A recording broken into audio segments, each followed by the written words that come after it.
Discovered my fiancé is cheating on me on the eve of our wedding. Now, she is desperately asking for forgiveness. Hey everyone. Before we dive in, I have a quick favor to ask. If you enjoy content like this, please hit the subscribe button. It's free, supports the channel, and ensures you never miss out on amazing videos. Alright, let's get started. She must have noticed I was checking her out at the party because she kept looking in my direction. After a lot of internal struggle, I approached her. I wasn't as chubby back then. I just had a noticeable weight which runs in my family, and I had been that way since childhood. In the past, many girls had turned me down, laughed in my face because I tried hitting on them. I wasn't expecting anything different with Maya. She was gorgeous, and I expected her to either snub me or pretend like I didn't exist. But she was different.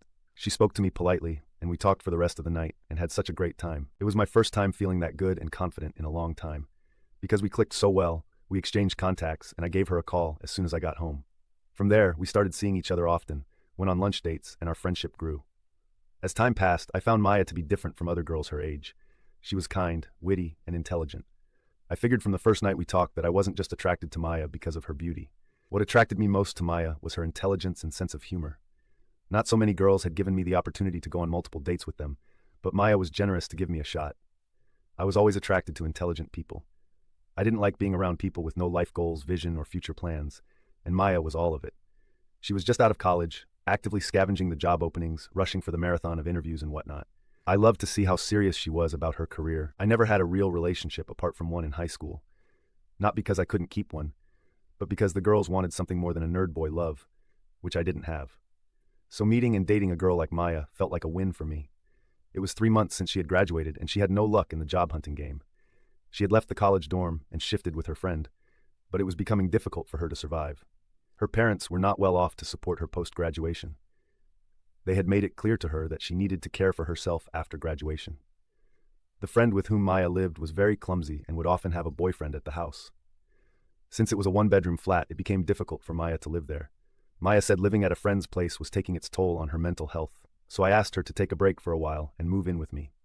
Although I was just starting my career in tech, the pay was good.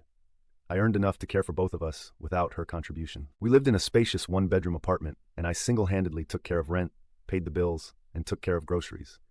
I never complained because I loved her and didn't see a big deal in spending some extra bucks on her blind love. Yeah, throughout our relationship, everything went on smoothly, and we barely had any major fights. Maya managed the house, did the dishes and laundry, went grocery shopping, and took care of my bed needs. She was so great in bed, and I enjoyed every bit of the moment with her. Before Maya and I started dating, she told me about her ex-boyfriend in college and how he maltreated her. I assured her I was a gentleman and I kept my promise. In the past, I had never had issues controlling my anger, and I never laid my hands on anybody or a woman, so she was safe with me. Believe it or not, I had never cheated in the past, and I didn't plan on cheating on her. Also, my work was 60% remote and 40% on-site, so I shuffled between our house and the office, and this allowed us to spend enough time together to show how transparent I was with her. I even came up with the rules of telling each other wherever we went, who we were with, and what we were doing whenever we went out. I did this to show her I meant serious business with her, and that I had nothing to hide. As our relationship progressed, we introduced each other to our parents, and in no time, we knew all of each other's friends, mainly those close to us. I didn't have a best friend, but Maya had one named Andrea, and she used to hang out with Maya all the time. She also visited the house regularly, and we were almost like family. Andrea and Maya were roommates back at college. Unlike Maya, Andrea worked as a retail store manager at a popular store in our city, and lived with her 2 sisters, who were also working women. As per Andrea, Maya was able to crack the job for the same supermarket, but Maya declined the offer because she wanted a corporate job. I guess she became very comfortable with me providing for her. Although I didn't say this to her, Andrea would often tease her and call her spoiled. Maya claimed she had worked hard juggling many part-time jobs as a teenager and while in college, so she deserved to be relaxed and cared for. On my end, I was happy to give her that break. I didn't have any issues with taking care of Maya. In fact, I was glad I could provide and take care of my woman. One evening, while we were at a fancy restaurant to celebrate my promotion, Maya suddenly asked, "What do you say if we get married?" I stuttered. I was taken aback for a moment, but it didn't totally come as a surprise. I had been thinking of settling down with her, but I still had a lot of things under consideration, so I told her we would be married when the time was right, and she smiled. To be honest, I wanted Maya to start her career before we took our relationship to the next level. I always wanted to get married and have a family. After Maya came into my life, I've always imagined my life with her. I had even bought the ring to propose to her, but was waiting for her to get her career straight. But somehow, she found the ring in my closet, and before she could make any assumptions, I had to make an early proposal. The first time Maya broke the news to her best friend Andrea, she looked more shocked than happy. Not the kind of shock that her best friend was getting married, but the shock that her best friend was getting married to me. I expected more excitement from her, especially since she would be Maya's maid of honor, but the excitement did not come. Her response was, "Are you being serious?" Andrea then tossed her purse on the floor and held Maya's ring. Then she looked up at me and forced a smile. Trust me, I had been around them for a very long time and I could tell when her smile was forced and when it was genuine. Although I didn't mention it to Maya, I felt Andrea was not happy for her friend. In the past, I noticed Andrea was always awfully nice to me. Once we three were hanging out in our apartment while Maya went inside the kitchen to prepare some quick snacks. Andrea hinted to me that Maya was not who I thought she was. I understood what she meant, but I played dumb. I asked her what she meant. Andrea said that I would figure it out eventually. She was drunk. Besides, she did not pass a direct message, and I could not conclude based on that. In no time, we started planning our wedding. Maya wanted a big fat wedding, the kind she would invite all her friends, family, and frenemies. But that was not what I wanted. First, it was significantly above my budget since she would not be contributing a penny to it. Secondly, I believed there was life after a wedding. I loved kids, and I wanted us to have a child almost immediately, and that meant we'd need to rent a bigger apartment and take care of other things. Although Maya had all the reasons to want a big wedding, I still kicked against it. She mentioned something about having the perfect, expensive wedding, but we both knew it was impossible. Surprisingly, Maya got a job a couple of months before our wedding. I told her I could not afford to buy the brand of wedding gown she needed and pay for her bridesmaids' dresses, so she figured it was better to get a job and handle most of her bills instead of bugging me. Her wise decision impressed me, and I hoped she would keep up with her career after we married. Also, I expected she would contribute to our wedding plans with her new job in the picture, but she didn't. Everything she earned was channeled to her gown, shoes, accessories, and everything her bridesmaids needed. So I ended up paying for the wedding venue, hall, cakes, and almost everything on my own. 2 weeks before our wedding, I noticed that Andrea began to text me more and more. She'd text me in the morning to ask if I slept well, and she'd text me as she went shopping with Andrea. In fact, it was a long list of reasons to text me, but whenever we met or she came to our house to help Maya with something, she would remain calm so Maya would not suspect anything was off between us. At one point, I had to tell Andrea to stop calling and texting me because it was getting out of hand. I was afraid that it might jeopardize my relationship with Maya. I was too afraid to mention it to Maya because I didn't want it to ruin their friendship or wedding preparations. I knew how much she loved and trusted Andrea, and deep down, I believed Andrea was trying to seduce me or get me to change my mind about marrying her best friend.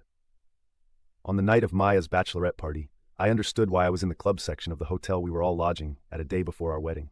I was drinking with some of my friends when Andrea called me and said there was something she wanted to show me. At first, I didn't want to go because I believed she wanted to seduce me one last time, but when she mentioned MAA and a familiar name, I took one of my friends and went upstairs. I got to the hotel room they were using for their small party. I saw Andrea outside the door waiting for me. She told me something I could not believe, and when I opened the door, my heart nearly fell into my stomach. Before I opened the door, I heard soft moans from their room, and my chest constricted as I touched the door's handle. To my greatest shock, I saw Maya on top of another man, which I suspected was the male stripper they hired to entertain them. The moment she saw me, she jumped off him and struggled to cover herself with the sheets. Almost instantly, I recognized him as Andrea had told me he was her college ex-boyfriend, and I didn't even know when I started crying. It was too much to handle, and I walked out of the room without saying a word. My friend who had escorted me upstairs was also mortified. He tried to talk to me or maybe calm me down, but I shrugged him off and walked out. As I walked down the corridor, I heard Maya yelling at Andrea, "Why would you do this to me? My life was going perfectly, but you ruined it." Andrea yelled back, "I told you he deserved better. Rick has been nothing but good to you. I told you to break up with that loser boyfriend of yours and be with Rick, but you wanted to eat your cake and have it." I didn't bother to look back. I could not believe Maya had been playing me the whole time. It was too painful to accept, and I wished I could handle the hurt I felt, but I couldn't. Andrea even tried to follow me. I slammed the door in her face. I drank until I could not differentiate between a shadow and an actual person. The following morning, I woke up to a ton of missed calls from Maya and some other people. When I left the room, Maya was already wearing her wedding gown. She looked so miserable. The moment she saw me, she ran to me and asked why I wasn't dressed for our wedding, and hearing that made me so furious. Out of anger, I pushed her away and announced I was calling off our wedding. Everyone was shocked, and they kept asking why I changed my mind. Even my parents were shocked to see me in that state, because no one expected this to come after all the money I had spent on the preparations. But I was too heartbroken to speak. I stared at Maya with blood boiling down my spine. I went back into my room and locked myself from inside. I could hear my parents and some of our friends asking Maya about the reason behind my decision, but she didn't respond. She just pretended to faint, and a couple of people caught her before her body touched the floor. After cleaning up from the previous night, I left the hotel room with a few belongings I had taken there. I switched off my phone after I dropped an apology message on my friend's WhatsApp group chat and switched off my phone. Please don't blame me. I didn't know how else to react. It's been a week since then, and I still don't know how to come to terms with the fact that I was being played. Update 1. Hi everyone. Thank you for your comments. It means so much to me. Some of you commented on my original post about why I didn't do a background check with my friend's sister before dating Maya. So, the thing was, I was stupid. I did not feel the need to do it aggressively. However, I remember subtly asking my friend's sister about Maya during the initial dating phase. She responded that they were both in different departments, and Maya was her friend's friend, and after college, they were not in touch, so it didn't help much. Speaking of Maya, I met her yesterday, and she was so mad at me for standing her up at our wedding. It's kind of funny, right? She ignored what she did and made me the villain in the story. She told her parents I canceled the wedding because I had drunk too much the previous night, and I wasn't in my right senses. I think she is mistaking my quietness for foolishness. I didn't want anything to do with her anymore, and I didn't understand why she thought we both could be a thing again. To make things worse, she admitted that she was still having an affair with her ex-boyfriend when we were dating, which broke me more. She did so because I was always working, and I didn't give her the kind of attention she needed. Right now, I am so confused. I never neglected Maya or turned down any of her needs. She was also why I always worked so hard. I could take care of our bills and still care for her. Even as I type this, the thought of her sleeping with her boyfriend behind my back still haunts me. And right now, she's asking us to fix another wedding date because she cannot bear the embarrassment. To think that she only apologized once about how she had hurt me shows that she never loved or valued me as much as I loved her.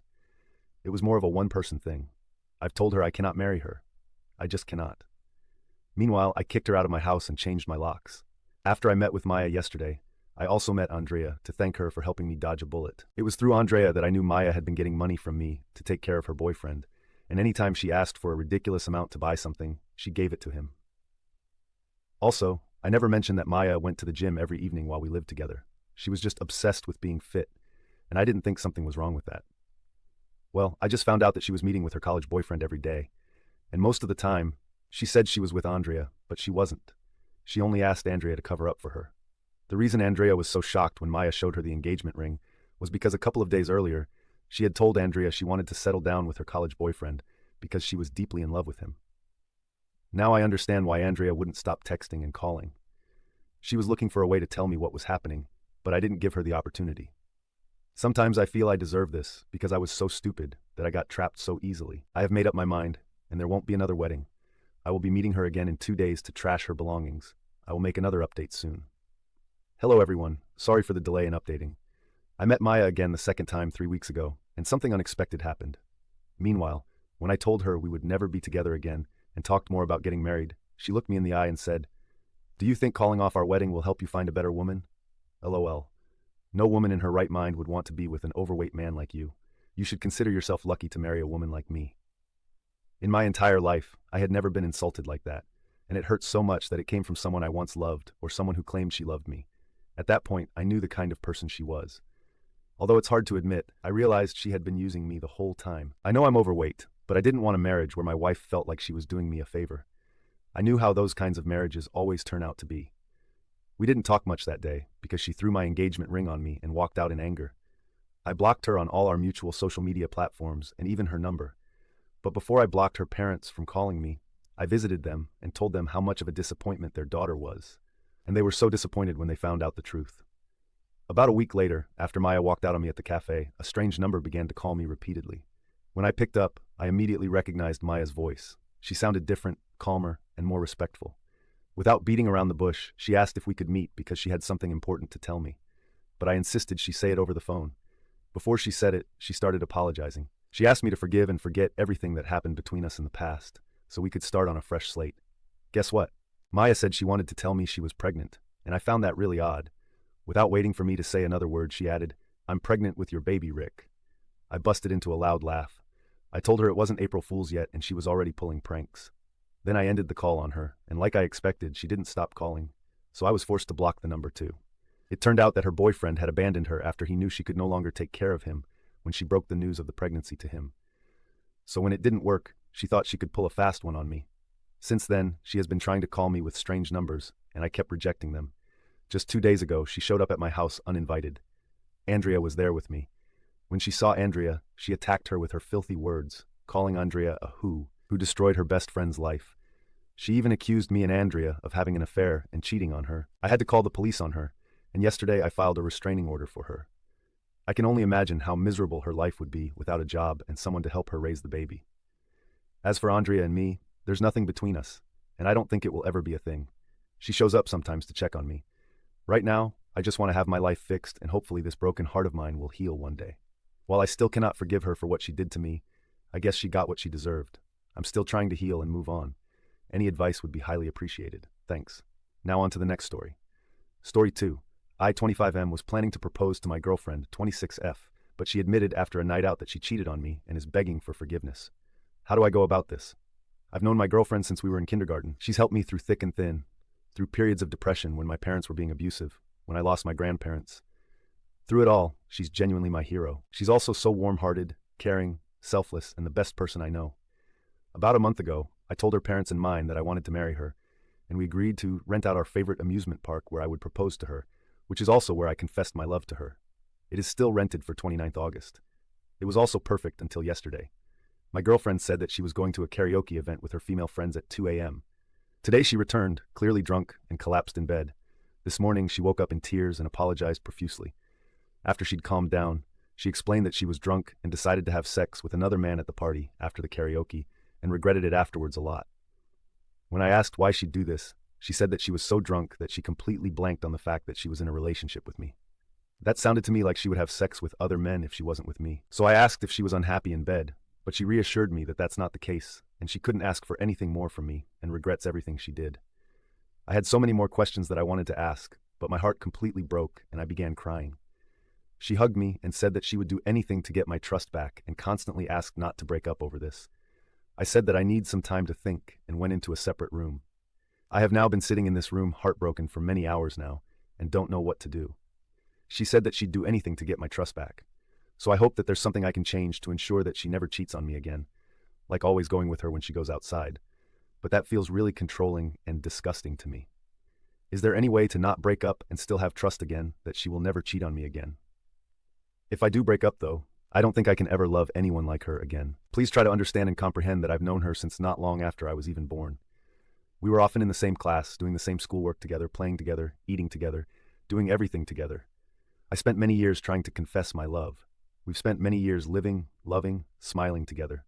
She feels like a part of me by now. How can I just throw that part away and pretend I'll be fine?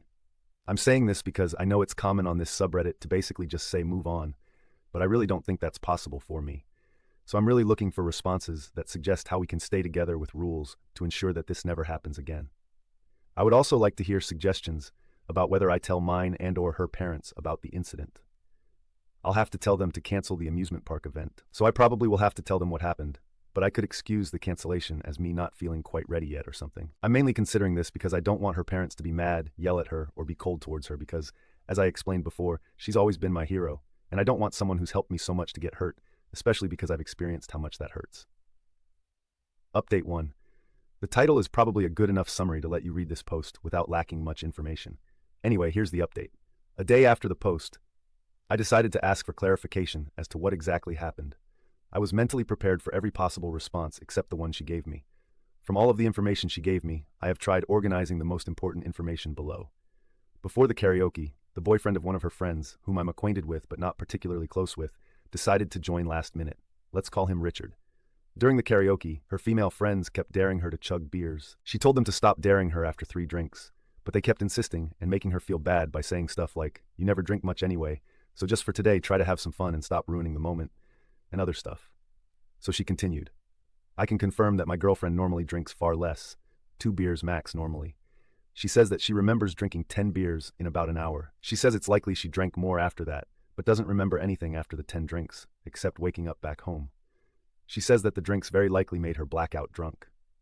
In my original post, I didn't provide much detail about when she returned from karaoke due to the word limit on posts, and not thinking that the information would matter much. Regardless, the day she returned, her female friends were carrying her by her shoulders, and I had to also carry her to her bed. Her legs were barely moving, her body was not holding upright, and she wasn't able to form coherent sentences. Although until then, I did not have any experience with a person who blacked out, I can only imagine that her situation was a blackout. So I do also believe that she got blackout drunk. When she woke up, she had 10 missed calls from her friends. When she called back, her friends explained what happened while she was blackout drunk during the karaoke. Richard said that he needed to talk to her for a moment to strategize on how they'd sing as partners. The friends decided to continue the karaoke while Richard and my girlfriend strategized. After half an hour, neither Richard nor my girlfriend were back, so they started checking for where they were. Richard wasn't picking any calls. After an unknown amount of time, Richard's girlfriend saw Richard having sex with my girlfriend. Of course, Richard and his girlfriend broke up, and then all of the females brought my girlfriend home. After finding out about this, my girlfriend was mad and shouted, "How dare he rape me?" I was in the basement before I saw my girlfriend cry, which is why I didn't hear this, but her friend said he's saying she consented. My girlfriend says that she was speechless and hung up because she couldn't believe she consented to that, and started crying because she believed that she cheated on me by consenting and thought our relationship was over. She didn't know that legally, if a person is drunk, consent or not, you cannot have sex with them. I was surprised she thought this, because even if you don't know the laws on this, how could it possibly be morally or even solely logically speaking fine to ask for someone's consent when they're barely able to communicate or think? I was really shocked by this story and started feeling really bad for my girlfriend. I explained to her that this is rape, not consensual sex. I hugged her and tried to comfort her and asked if she needed anything and how she was feeling. She said that because she doesn't even remember anything after the drinks, she doesn't feel any of the responses normally felt after rape, like trauma. She said that she's mainly disgusted by Richard, but also mad at herself for losing control so easily because of a dare and hurting me like this. We went to the police station to report this. The investigation is still ongoing. Also, to be honest, I was still a little suspicious that the story could have been made up or misconstrued, so I went to the karaoke place that they went to and explained the situation and asked if I could see the camera's footage. They agreed, and there was footage of the exact situation that I was told playing out there. There was also footage of Richard asking my girlfriend for sex and my girlfriend responding in a very drunk and barely audible voice. I, like that bastard, really thought that was consent. I have of course also provided this footage to the police, although the police's investigation has not concluded. The evidence I saw is, in my opinion, enough for me to believe her. My girlfriend volunteered to explain the situation to both of our parents because she wants to take accountability for her actions. Her parents were very apologetic and sweet about the situation, which I appreciated a lot. My parents brought us both together to make sure that all of us were on the same page, and we had a big group hug. My dad said something that really resonated with me. This situation is really shitty for everyone, but I know that love will prevail in the end. Unfortunately, it was too late to go back on the theme park that we rented that day, so we, me, my parents, her parents, agreed to proceed with it, but without the proposal, and invited a bunch more people. I told both mine and her parents that I would decide when the time is right to tell her that we initially rented that amusement park to propose. I told her about a week ago when things were more back to normal, and her feelings seemed very complicated, as one would expect, but I think her summary of her emotions being devastated but understanding is pretty good. Thanks to the advice of many Redditors, we have decided to take couples therapy, which has been really helpful in helping us understand each other and get even closer. She proposed herself that she never wanted to drink alcohol again. She said that it never even tasted good anyway, and never made me happy in the long term. She said that she mainly just drinks to fit in, but now plans to stop.